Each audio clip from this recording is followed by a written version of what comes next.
Dans cette vidéo, nous allons étudier les premiers pas avec Géniatic, c'est-à-dire la création d'un dossier et la saisie des premières fiches. Une fois que vous avez installé le logiciel, vous le lancez et vous arrivez sur cet écran d'accueil, avec la partie pour commencer votre arbre, pour ouvrir des dossiers déjà créés, pour sauvegarder et restaurer, pour ouvrir des dossiers récents. En dessous, l'accès au site internet, mesarbre.net pour mettre votre généalogie, l'espace utilisateur, le forum et le guide de généalogie. Créons d'abord un nouveau dossier. Nous cliquons donc sur Créer une nouvelle généalogie. Dans la zone du haut, on met le nom que l'on souhaite, ici on met le nom de famille, et je clique sur Création du dossier. Sur ce premier écran représentant un arbre généalogique, on va saisir les premières informations que vous avez sur la personne dont vous partez. Généralement, vous partez de vous. Donc ici, vous avez la case pour la première personne, vous, les parents, les grands-parents, le conjoint éventuel, les enfants éventuels. Toute la saisie s'effectue en minuscules. C'est le logiciel qui va mettre les noms en majuscules, les prénoms en minuscules, sauf la première lettre bien sûr. Donc là, le nom est déjà saisi, c'est le nom que l'on avait mis pour le dossier. Je tape le prénom, Jean, la date, le 10/07/1890, le lieu, il est né à Saint-Malo, donc je commence ma saisie. Le logiciel me fait des propositions, si c'est bien cette ville, je fais Entrée. Je vais saisir le père, je clique dans Nom, il me met automatiquement le même nom que l'enfant. Si l'orthographe avait changé, je peux le faire. Son père s'appelle Guillaume. Sa mère... Voilà. J'ai un conjoint. Le conjoint, c'est Morand Joséphine. Ils se sont mariés le 19/05/1929. À Rennes. Entrée.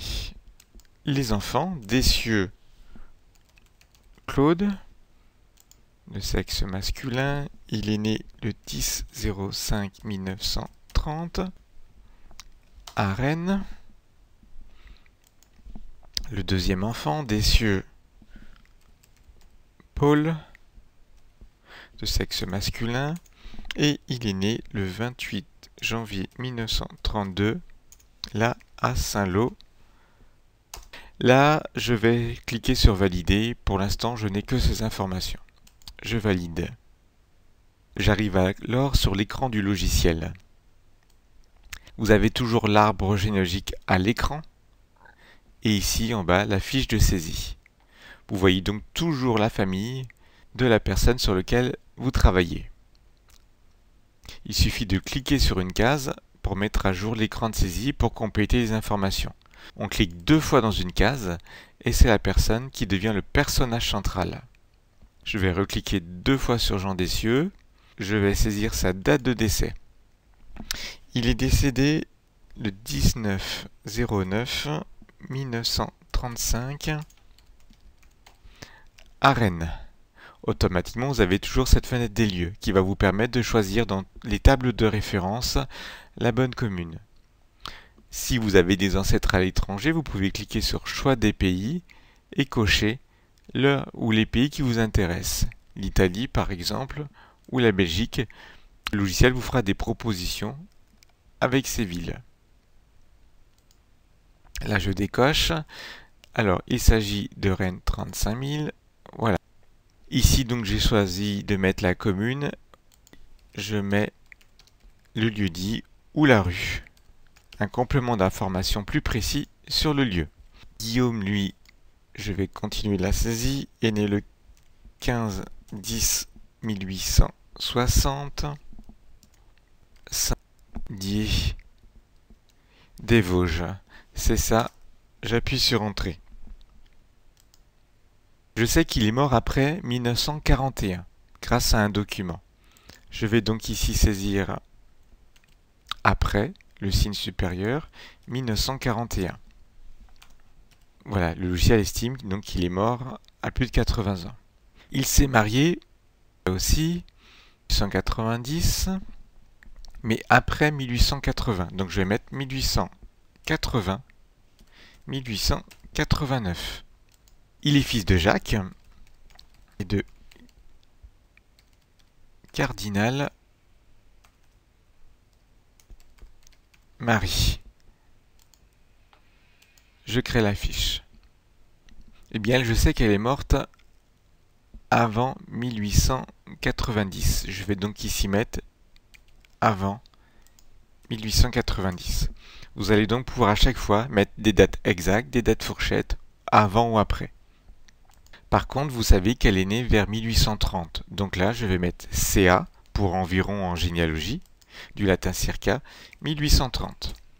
Voilà, donc on a mis qu'elle est née vers 1830, qu'elle est morte avant 1890, ce qui va vous permettre de limiter vos recherches par la suite. Ici, je vais cliquer 2 fois sur Jean Dessieux de nouveau. Je vais lui ajouter son frère. Je vais donc cliquer ici sur Ajout d'un frère ou d'une sœur. On va mettre Paul. Paul a eu 2 épouses. Je vais donc cliquer ici sur Ajout d'une union. Il me demande si c'est un homme. Je vais mettre Fichel Jeanne. Il a une deuxième épouse, donc je reclique sur Paul et je reclique sur Ajout d'une union. Amet Thérèse. Il a eu un fils, Jean avec Jeanne Fichel, donc je clique sur le conjoint concerné. Ici je clique sur Ajout d'un enfant, Jules. Il a eu un autre frère, Jules a un frère qui s'appelle Roger. Je crée sa fiche aussi. Et Jules et Roger ont une sœur Marie, mais fille de Thérèse Amet. Donc je clique ici sur Thérèse Amet et Ajout d'un enfant, Marie Dessieux. Voilà, ici Jean avec son épouse, son frère Paul, ses enfants. Donc ici j'ai des cousins. Et là en haut, les grands-parents. Jacques, eh bien je vais pouvoir cliquer ici pour ajouter son père, qui s'appelle Henri.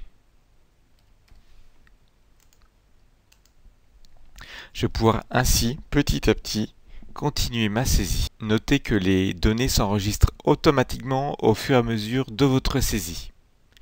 Nous avons vu ici l'enregistrement des informations principales. Nom, prénom, date et lieu de naissance, mariage et décès. Si vous souhaitez voir comment ajouter des médias, des notes, des sources, des témoins, eh bien nous vous invitons à regarder une autre vidéo à ce sujet.